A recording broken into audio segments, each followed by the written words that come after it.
రంగారెడ్డి జిల్లా ఎల్బీనగర్ నియోజకవర్గంలో కాంగ్రెస్ కార్యకర్తల సమావేశం నిర్వహించారు. కొత్తపేట, చైతన్యపురి, గడ్డియన్నారం డివిజన్ కార్యకర్తల సమావేశంలో కాంగ్రెస్ అభ్యర్థి సునీత మహేందర్ రెడ్డి పాల్గొన్నారు. ప్రచారంలో ప్రజల నుండి విశేషమైన స్పందన లభిస్తుందని, అత్యధిక మెజార్టీతో మల్కాజ్గిరి పార్లమెంట్లో విజయం సాధిస్తామని సునీత మహేందర్ రెడ్డి ధీమా వ్యక్తం చేశారు. గెలిచిన తర్వాత సీఎం రేవంత్ రెడ్డితో మాట్లాడి ఎల్బీనగర్కు పెద్ద ఎత్తున నిధులు తీసుకొచ్చి అభివృద్ధి చేస్తారని సునీత మహేందర్ రెడ్డి తెలిపారు. మల్కాజిగిరిలో ఇప్పుడు ఇక్కడ ఎల్బీ నగర్ లో మాత్రం అక్కడ ఇబ్రాహీంపట్నం నుంచి, కందుకూరు నుంచి, ఇంకా నేబరింగ్ మండల్స్ నుంచి నీళ్లు వస్తున్నాయి ఇక్కడ డివిజన్లకి.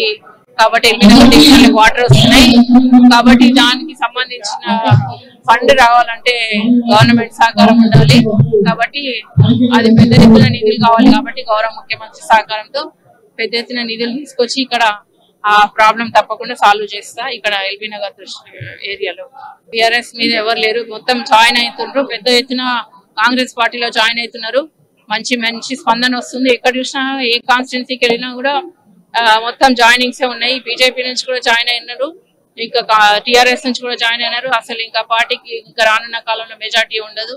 అసలు ఇంకా వారం 10 రోజులలో అయితే కాంగ్రెస్ ఇంకా పెద్ద ఎత్తున మొత్తం ఫుల్ ఇంకా మెజార్టీ ఎక్కువ మంది ఇంకా ఎక్కువ పార్టీ నుంచి జాయినింగ్స్ అయ్యి ఇంకా కూడా చాలా మంచి బ్రహ్మాండమైన మెజార్టీ రాబోతుంది మల్కాజిగిరిలో. కాబట్టి అలాంటి ఏం లేవండి. మల్కాజిగిరిలో ఇప్పుడు ఇక్కడ ఎల్బీ నగర్